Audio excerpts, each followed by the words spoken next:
ya mabele ya l'État. Beaucoup de mabele. Vous avez un pouvoir. On a mabele ya l'État. Essayez de travailler sur base. Les services sociaux de base. Vous avez nini, vous avez école, pharmacie, nzela école kawapi, régie des eaux, bâtiment nango école kawapi, ligne ya courant école kawapi. Bino bokote vous avez droit mokote. Pour la petite histoire, ce cimetière est régulièrement fermé depuis 2015 par mon prédécesseur.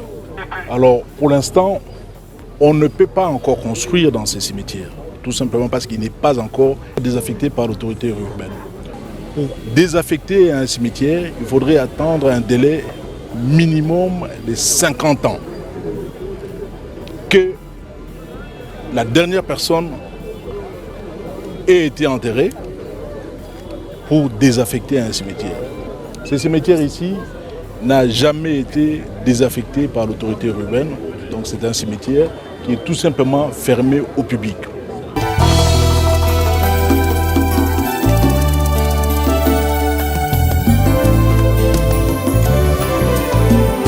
Éternel, je lève à toi mon âme. Mon Dieu, en toi je me confie. Que je ne sois pas couvert de honte. Que mes ennemis ne se réjouissent pas à mon sujet. Alléluia. Zambe na Brahma, Isaac na Yakobo, olongisaki Daniel, na libula bakosi.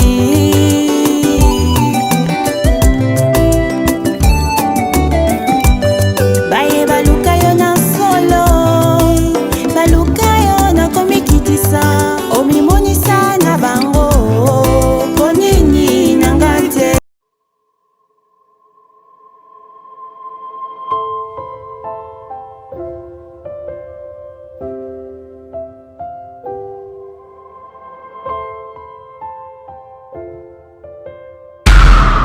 Spéciale retraite de prière et de délivrance en direct des radios Purim.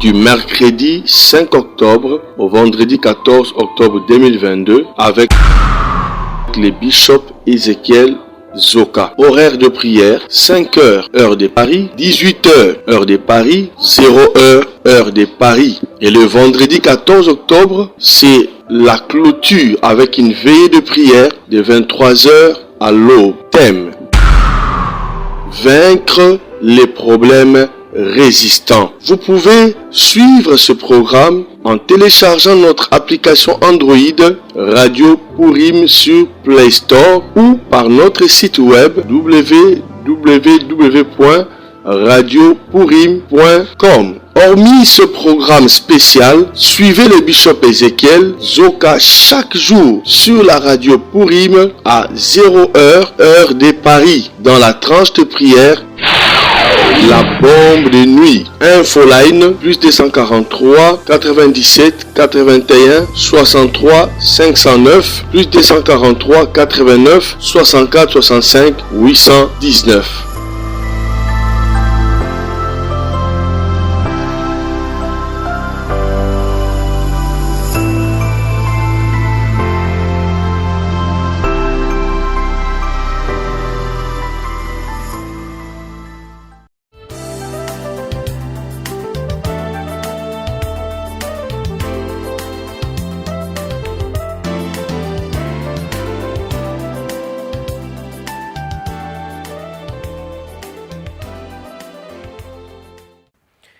Merci à vous qui nous suivez sur Nouvelle Tendance Télévision et surtout Culture d'Excellence au rendez-vous. Mais comme d'habitude, bonjour, bonsoir, tout dépend de l'ère à laquelle vous nous suivez. Nous allons aborder un sujet, vraiment sensible et puis avec beaucoup de tristesse. Mais avant tout, nous allons entrer de côté de la régie, question de récupérer les éléments en ce qui concerne la Fondation Ndélé au cœur de la nation ainsi que l'orphelinat Famille du Cœur Christ Rédempteur. Suivons.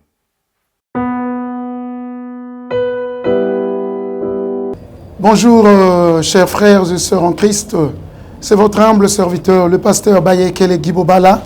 C'est à partir de la chaîne Nouvelle Tendance TV. Je vous salue dans le nom puissant de notre Seigneur et Sauveur Jésus-Christ. Alors frères et sœurs, aujourd'hui, je suis pour vous demander, bien-aimés, à pouvoir vous abonner sur cette chaîne parce que à partir de Londres, où j'œuvre dans l'église Porte Étroite London, et par-ci par-là en Europe aussi pour ceux qui me connaissent.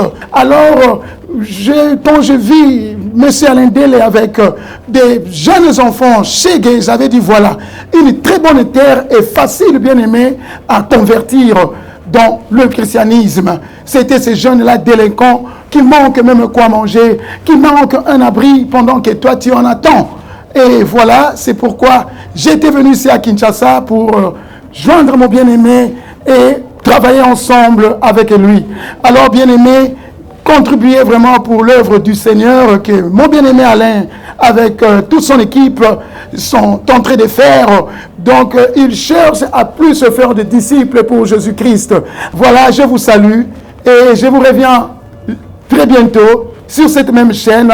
Mais abonnez-vous et nous aurons à vivre de merveilles de l'Éternel dans nos vies, parce que l'ouvrier mérite son salaire. Soyez bénis, peuple de Dieu, soyez bénis, notre Dieu est tellement bon, soyez bénis. On se reverra très bientôt. Bye bye. De retour sur ce plateau, mesdames et messieurs, vous qui nous suivez, je crois que nous allons aborder ces sujets. C'est vrai, il y a un sujet de honte pour certains, parce que je me pose la question si conscience est alliée. Ici, nous allons parler de la descente du gouverneur de la ville, Gentini Ngobila. Le gouverneur Gentini Ngobila, qui est descendu dans la commune de Mongafula, précisément dans Kintsuka. Dans le cimetière à Kintsuka. Cimetière à Kintsuka, pourquoi? C'est parce que où il est qui dans le cimetière, je pense qu'il est anormal. Il est anormal. Mais non, il ne fallait pas. Pourquoi? Le gouverneur de la ville qui décide enfin Babouka 7 hectares un cimetière. Nous allons rentrer sur les images. Il y a un cimetière au Botala. Comment est-ce que Batu Batonga, Bandako, Bakoutumier, Bateka place oyo bakoutumier batekela batu na cimetière, batu batonga na cimetière, bafandaka na cimetière. Chose grave, batu basali bapui, basali baforage na kati ya cimetière, mai wana nde bango basalelaka bamelaka. Mai oyo wana forage wana nde batu wana bamelaka, mais mai wana basalelaka na forage ni na cimetière. Maya forage bazomela. Je me posais la question ba autorité bazala wapi na makambo etali makamneti ya boy. Est cimetière o ekokisi déjà ba année pour que ba désinfecter après batika ngo batu ba ezala peut-être habitable. Beaucoup mona bandako mususu awa. Mutu atongi ndaku ba tombo eza na kati. Donc, yé, moyen buka pe tombo ezate, atiki ba tomba leza nango bongo asali nini. Koto yo metu ya ye. Awa na tomba batu eza place wana, azosko likola tombo na nde apchacha babiloko ne mususu basake ba nini nde acha. Mutu atongi ndako na cimetière oyo, table na ye akolela. Eza nde tombo wana. C'est inhumain, Makamba Boye. Tant que l'autorité va télémi, je vis ces gens ont pris même le courage. Il y a qu'aucun de na présence pour natina na koloba keno ba défendre bango. Qui a vendu ya banabatu oyo ba bisika oyo? Beaucoup kana reportage, beaucoup kana batu bazolo, n'importe so tolo ba ma bazolo la to ba papa bazolo. Mais du moins le mesure ezala qui prise pour natina na ko bomagnon surtout, c'est-à-dire que bomagnon banda ko tout batongi wana plus de 7 hectares occupés par bateau. Un jour il y a fait des morts, le gens ba okene boki na cimetière qui ntuka beaucoup moins bateau abunda la place wana. bakuti ndako nani atonga ndako te cimetière nani tomba pa na biso zaki awa te batongi ndako babandi kobuka ekomi désordre donc so babuki lelo omona après temps batongi lisusu soki momoni oyo etikala eza par rapport à bato bayaka régulièrement kosala bavisite kobika kope koembellir bisika oyo bakunda bakoko na bango bakunda bapapa na bango bandeko na bango donc soki boyaka te bonégligea esili seki place wana kutu bato yaka lisusu te matiti eleki kutu esili so basalisa longo 2-3 fois boyaka te bamoningi moto eza lisusu te bateki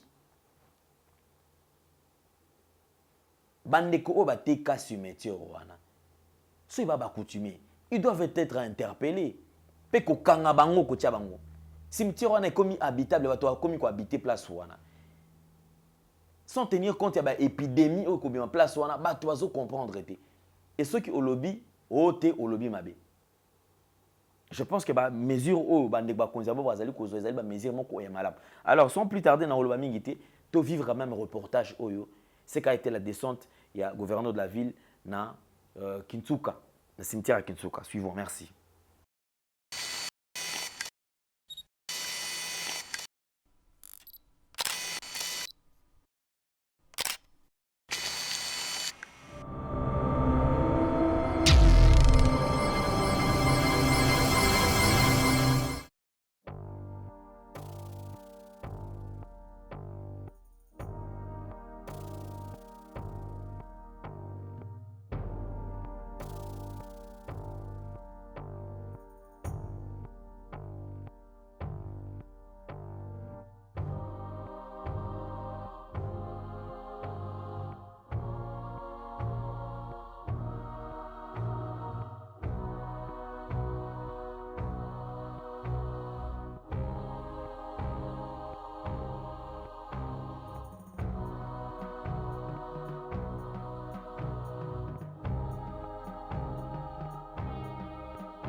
ya mabele à l'État.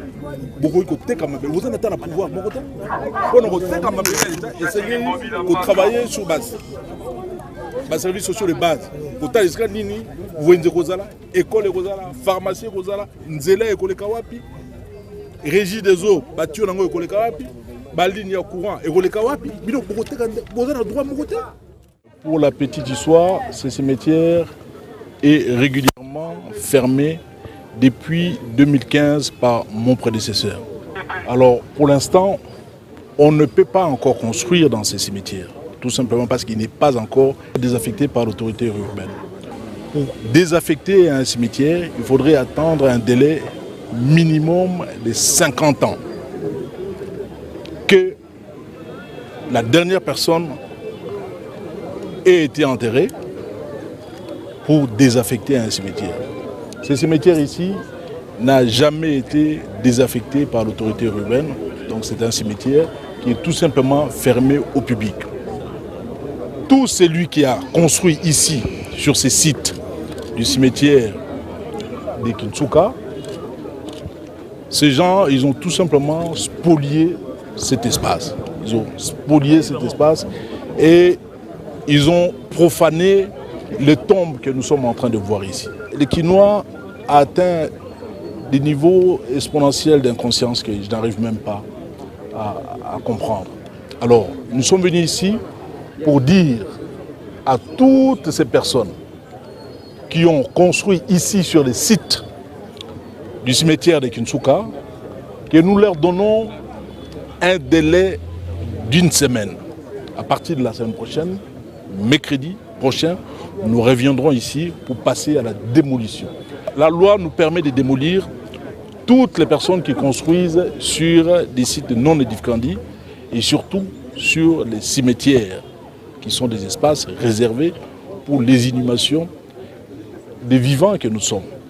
La semaine prochaine, nous reviendrons ici avec des engins pour commencer tout simplement la démolition de toutes ces maisons. Et j'aimerais ici affirmer haut et fort que cette démolition va se faire sans indemnité, comme le prévoit la loi. Cimetière ozomona bazobukango butu butu. Na kasi bomoni ata na kati wana komoni bebe miso ezomona na basime ezomona na. Bato ba administrateur bazana bato ya l'état baza awa ne bazoteka awa na bakonzi la police baza awa na mbozo bazoteka awa. Le pango ozomona awa ti côté ya nani kuna jete ya nini ya manga kuna. Mama moko so dizaza rwandaise. Ndazi awa nyoso tikuna o nyoso ezetandi na ye. Abana na ser. Soko ye na 18h. 19h. Okokuta awa bazokunda bato. 18h bazokunda bato awa. Lokola gouverneur moko aye ata position ya awa. Na kati ya mapango mutu na mapango zoma bandako nyoso awa. Na bibembeza na kati. Wana nde ba mesa na bango bazolela. Kolongwa ti na cimetière ba indien. Okuta kuna nyoso wana. Na kati ya nani ya ndako naye nani ne na serikali ezali wana na mesa ezande sika bazolela bato awa ozomona bakonzi one ba policier ba yebi secret awa bato baza mapango awa ba administrateur baza ba bureau ya l'état baza na mapango awa.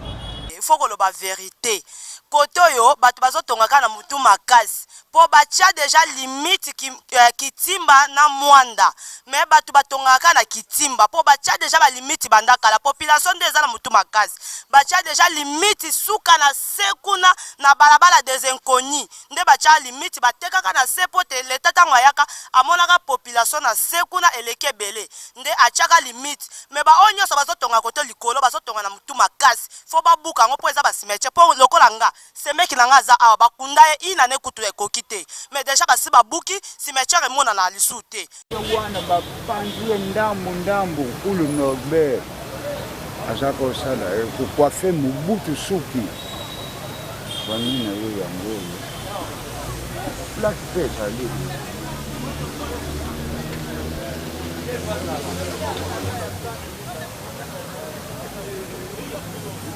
Botonyango bandako na bo moto eza malamu mingi te to remercier ba autorité à l'état pour mawesaka bokasi à l'état te soko l'état te mawambo ke kufi félicitations ba buka yango ba continuer tikuna ti ba depa ba makala wana nyonso bo occupation du site faut buka yango to pesi gouverneur de la ville moka ko soit na ndengo lobaki ke osala politique oyo ko sepelisa biso ba Kinois omoni bakinois ya logique nde baza kokumisa yo na ndenge ozosoutenir vision ya chef de l'état le peuple d'abord omoni lelo nobaki fo nalata elongi ya président de la république nangobila mpo boza kopesa nga esengo makambo eza koleka mingi nde tomoni banganda bangi nganda bangi ya gene lotoko presque awa bon toza kobunda toza kodeplore phénomène ya kuluna eza osila te mpona nini bapeti wana so basali mabe bisika biso tovandaka babatamaka wapi toza ba-OPJ te bainspecteur te mpo topesa conclusion bato mayele baza kolandanga bakopesa conclusion donc bato bazawa boluka babisika mpona bomibatelama mpe bisika eza bisika te mpe kuna bachef de coutume oza mpe bato baresi botika ezaleli wana merci ngi bandeko na nga naza na esengo napesi papa gouverneur longonya nzambe abatela ye parceke aye kobundela bawei omoni place onga na telemi awa tombe ya mama ya moninga na biso toza ne na groupe parceke si tosala groupe ya les amis de cimetière de Kinsuka moninga na biso moko tombe na ye yango ayaka kolela miko nyonso oyo ndako eza ya lieutenant moko babengaka lieutenant Neli lieutenant nde asala tombe mama na soki aye alobi na ye alobi nazoprotege ye otombe wana estce eza normal lieutenant ndako na ye famille na ye mobimba evandaka nayebi ata te soki azaka ya la polise oyo natangalaki bino na bi lieutenant Neli ndako na ye yango oyo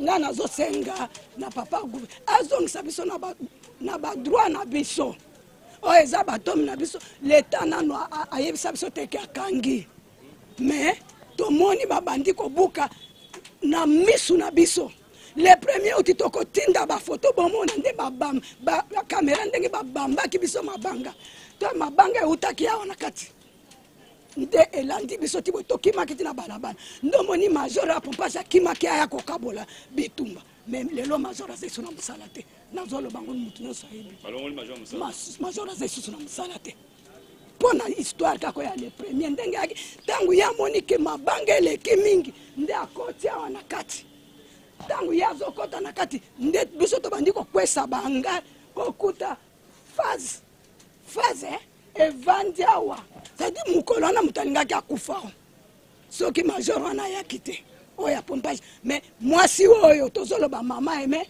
na mwasi ya papa kokaf oyo aza na station shela wana pompage nde bakendeki wana bokende kotuna na auditorat nani oyo ya Gombe wana bakendeki kuna bake kofunda major ke major abuki conteneur yango conteneur ezali wana alobi major abuki mapangu na bango kuna baloba iteke eza cimetière mais biso tampe toki ke dossier eza kuna biso bavictime tolandi dossier wana toyebi biso nde bavictime eza batombe eza cimetière te bokende kotala ndenge nayebisi bino boye ntango ka biso bavictime tokomi ale dossier epumbwe ekei eke na bapreve ezali oyo naza na ngwango ntango dossier eke na auditorat na secrétariat ya auditorat avocat landi yango ti ndenge aki kozonga ndenge ezalaki biso mpe ntango tokangi na butu wana bao babukaka batombe bazalaki mibale oyo bakangaki kate me nde bakimaki nde bazali lobi tosambaki na bango na auditorat ya nini ya ngaliema baza ti ero nde bapesi kombo ya mama moko balobi mama eme moto apesaka bango ba 20 000 francs na butu mpo baya kobukelaka biso batombe basilisi biso batombe place nyonso oyo eza batombe na biso basilisi yango nde mama ndako wana nde ya mama eme oyo nayebi kutu te na neko te oyo eza nini to bato na bato baza na bisika na bango oyo eza ya banurtuluka kuna to ya bankulu eza meme ya mwana ya coiffeur ya président nde babuki ya suka est-ce que wana eza malamu biso na kongo tokokozana na souvenir te bamindele mowei bamonaka ye eza basouvenir bazalaki bandeko na biso nga koko na nga mwasi azali awa tata mwasi na nga azali kaka awa banoko na nga mibale na mwana na nga moko azawa nakosepela ta moto aye abukeli biso kare na biso eza malamu te pourquoi baplace awa na Kinshasa toza na bazamba ebele biso ti tokendaka lutendele te pourquoi bango bakoki koke lutendele te nayoki mawa mpe pasi me nasengi gouverneur basunga biso cimetière na biso ya Kintsuka ezonga bazongisela biso 7 hectares na biso leta atikelaki biso ya cimetière ya Kintsuka nde omoni place nyonso totamboli eka cimetière na cimetière les 7 hectares baclotirele biso ata yango to olie tokendaka bambeseke tokendaka pi tozonga kokunda na cimetière na biso yango tozosenga leta clôture kaka bazongisa biso na badroit na biso toza bana mboka tozolela na motema toza na pasi baninga le premier uti ezaka esengo me biso tolelaki awa kolela babambi biso mabanga me balongoli mokonzi wana oyo ayaki kokabola. Est-ce que c'est normal? C'est pas normal. Ok, merci beaucoup. Bon, nous chef coutumier, il y a Kimboa Moudi. Je réponds au nom de M. Jerry Makwala Makabi. Bon, comme le cimetière, le gouverneur a dit que les gens qui ont le cimetière, ils ont buka yango, butu babuki, na tongo bateki bandako. Ndé mo konzi la fila de ça, son excellence Gentini Ngobila Mbaka. Ndé aya ba yoko ba situation, au juste eza nini. Banani bazo buka cimetière, banani bazo ko tonga bandako likola batombo. Ndé tout ça qui interpellé. Nga chef coutumier, chef du quartier, bourgmestre. Tout vendre tous les gouverneurs de la ville de Kinshasa, Azakoya, banani batongi bandako, banani bazoko buka cimetière. Donc si bazotonga bandako bino boye bakate le côté. Bandako yo. Et tonga butu bazobuka ba cimetière. Babuka ba cimetière. Ba yebali. To pesa ki ba kombo, c'est comme mokonzaya, azwa décision. Bino pantaki ba kolo mapeli boyi kolobani avant gouverneur aya. Yango to vendre tout ça mokona mboka.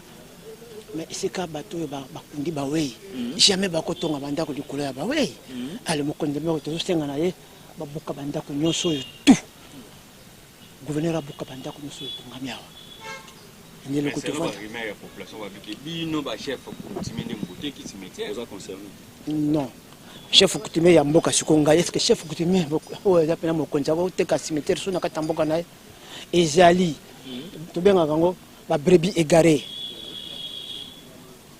Il y a membre de la famille coutumier, accompli quelques compatriotes. On a butu bazoko buka ba cimetière batini batolo bango na butu babuki na moi baye ko tonga bandako. Et ça lokola ndeko na ngamoko aza cousin na ngai. Ye to pekisa yo kakate. Babenga que c'était Aziza.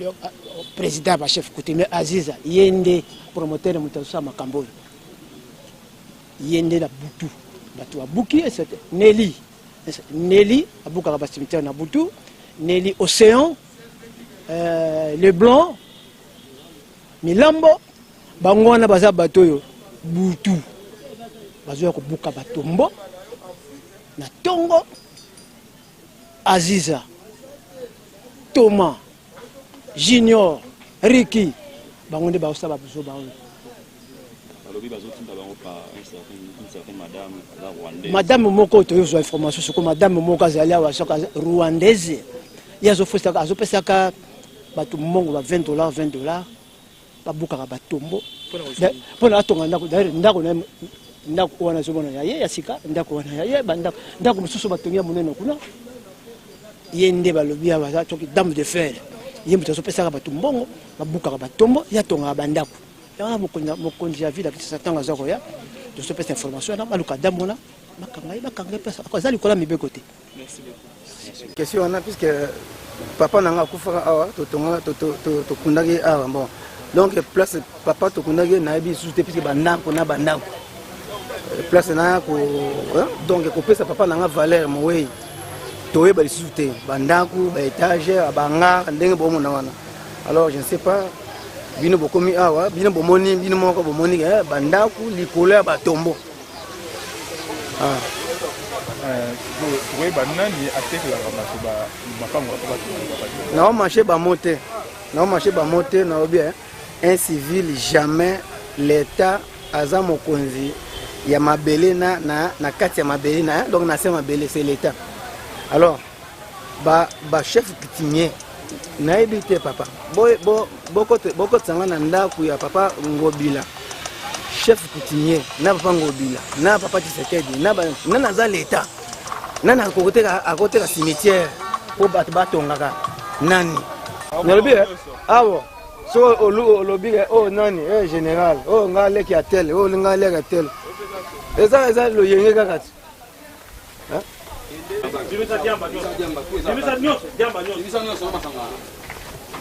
kota bimisa diamba nyonso polisi dit ça bimisa diamba nyonso koko bimisa biloko wana nyonso fekiri bozwa biloko wana nyonso ya diamba nyonso wana donc bino bocreye monde na bino ya bacriminel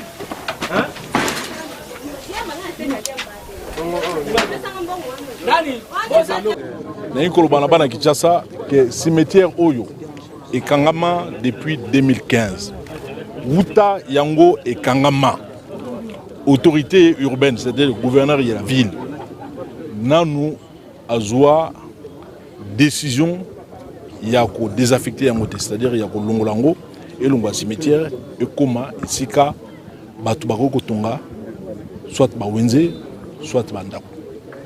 Alors prédécesseur nangai oazalaki liboso nanga na ville akangaka yango na 2015 pambate yango etondaki, mais yambote bateau autorité urbaine plutôt a désaffecté yango pour na bateau bako akotonga et sengeli kozela 50 ans sima que moto ya suka bakundiye netilelo ozeli 50 ans sima nango bokoki koyeba eloko nini bokosala na esika wana. Mais cimetière ekangami seulement depuis 7 ans. Alors biso autorité urbaine tokoki jamais ko désaffecter yango, c'est-à-dire que bateau nyonso batongi esika oyo bazana droit ata mokote ya kotonga awa esika oyo basali spoliation basali profanation, c'est-à-dire baye ko bebisa bisika bandeko na biso bakundama awa to bandeko ngamo ko pe na bandeko bakundama awa utakala ba spolier bisika oya cimetière ba bebisi batom profanation. Donc yango yali so mutasali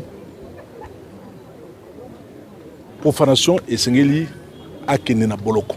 Donc moto nyonso oya ko senga awa no voilà gouverneur tala na tonga inda ko kuna cimetière ba yeko bukango moto wana il faut ko zoyer ko tient na boloko pambate asali profanation ya batom. Donc c'est une peine qui est passible d'emprisonnement. Na bateki na basombi bangonyo son ndenge moko surtout bateki. Alors batu ebele bazalo ba no voilà ba chef coutumier baza koteka mabele ba chef coutumier baza na droit mon côté ya koteka mabele ya l'état. Pour na koteka mabele ya l'état il faut aménager bisika abongisa esika nini nzela ekoleka bisika nini bakotia bakelasi bisika nini bakotia wenze bisika nini batio ya régie des eaux ekoleka bisika nini ba pharmacie ekozala ba services sociaux de base nyonso wana ekozala na ba dispensaire. L'état nde simanango ayebi ndenge nini akoteka na ba balabala bien dégagé. Alors depuis ngana comme gouverneur awa à Kinshasa, ça fait 3 ans et demi nanu nateki ata lopango moka mokete nanu pe na sali lotissement te bato yo bazo sala ba lotissement ba otuyapi bara Kinshasa soki bolingi bosomba lopango boya kotuna na hôtel de ville bato mingi misuma vondoro ba miyibi musala bango po bazo mbongo bazo lokoso ya mbongo batomboli moto lokola kaina pona oluka mbongo na bomengo baza koteka teka bisika nyonso ba espace vert au l'état azaki nango na ba cimetière na ba rond-point. Alors batalo lengeno ndengwana mokonzi na biso ya ekolo Félix Antoine Tshisekedi Tshilombo alingi bato ndengwana bazala na kati ya boloko pour mboka na biso et respirer ata moi mo pepe malamu parce que makambo motindo boye eza passe mingi na motema. À partir de la semaine prochaine tokoya awa pour na kubuka bandako nyonso yonga na moni awa batongi na périmètre ya cimetière ya Kinchuka maloba ezalité ezaka koya kubuka pour bateau nyonso yo ba spolier mabele ya cimetière ba profaner ba tombe ba pandi ba tombe esengeli bateau yo oya ko salaka ako fiotola mbongo mbanga nae pona ba ngana tonga inda kunanga esengeli ba indemniser ngai paf ozuye beko ake motako. Nani bapesi biso mokanda tenge kusoka ekangami kila problème. Nani toki nani mokanda te proposition mokanda te papa parce que autorisation ya kobuka kotonga banda kozuka.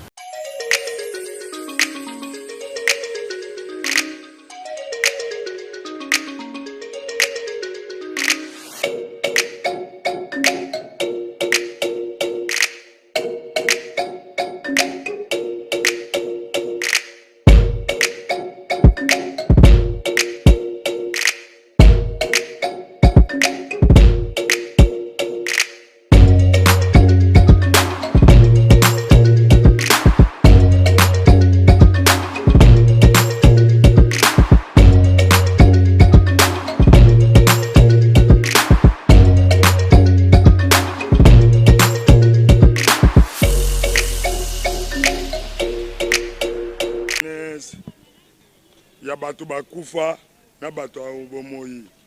Regardez, regardez.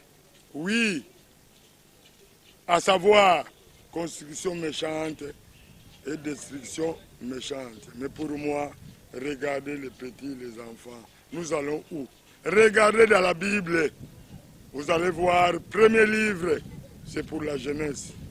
Je m'arrête là, je m'arrête là. Mais mon souci, notre président, mais comment? Qui a voté notre président? C'est nous, la jeunesse. Alors, réfléchissons ensemble. Je m'arrête là. Parce que mon souci, regardez la jeunesse, les enfants, le travail pour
ata coutumier atekeli ye azokota te eza lupangu etondi awa mingi ya bango moko bakonzi. Alors dans ce cas il faut aller nde ye moko mokonzi même Jantini Ngobila akoma awa aluka pe ba propriétaire ya bamapango eza awa ayeba bango pourquoi bango bazo buka batombo batonga bango awa bandako na bango normalement aya obuka parce que espace ya okundaka batu ezate en plus neti tombo o eza awa tombo wana kendo tala awa liduso eza place babukaki cercle eti siko eza nanu nyonso eza batu bako vivre bongo te bagazo ezo bimakuna tango batu babandobela awa problème wana nyonso kolata na muto wa leta pe c'est normal lata parce que yazo mona makambu pa azoyeba azoyoka pe soki amona kate azoyoka mato yaza nango mais azo réagir te. C'est pourquoi makambu wana nyonso ezo salama soki malade bato ekoteli bango bakomo finga ye ou bien bakomo lobela ye eza normal ba lobela ye yende papa ya mboka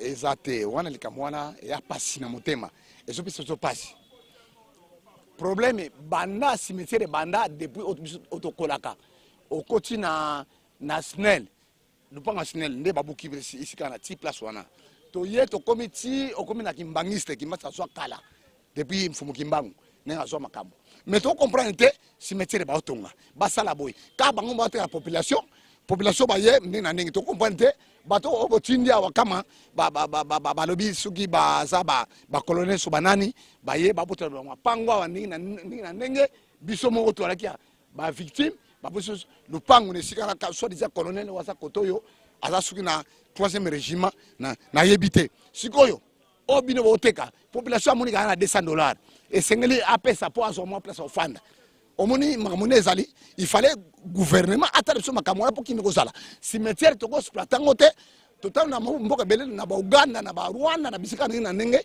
obiso to oto uchi to moni makamba boyete mais cimetière bakoko bana se bakuni mutu lelo le blaton basali angare sikana est-ce que faut ya population to faut ya bino obosali kolo bato batela biso mabele ezali nani oyo coutumier bakoutumier aziza na lobi aziza bozwa filmer nanga aziza pour atterrir sur le pan place wana tomo sanga tina auditorat soit disant au colonel Mongaye esikana ne azu yango siko bana mwamwali ate ndaku mwezarte bo filmer nga bien na ko keniti na justice na ko po kinge kozala to ça na katede siko yebi sanga siko pato uchi siko tala ba cimetière 50 ans autoyebi peut-être l'état n'a pas de décision mais bango bazo koti tina suka biso to kotaka omoni sokomi oleki mwa muke oleki colonel wana bajoro wana nani gouverneur aye atie babone wana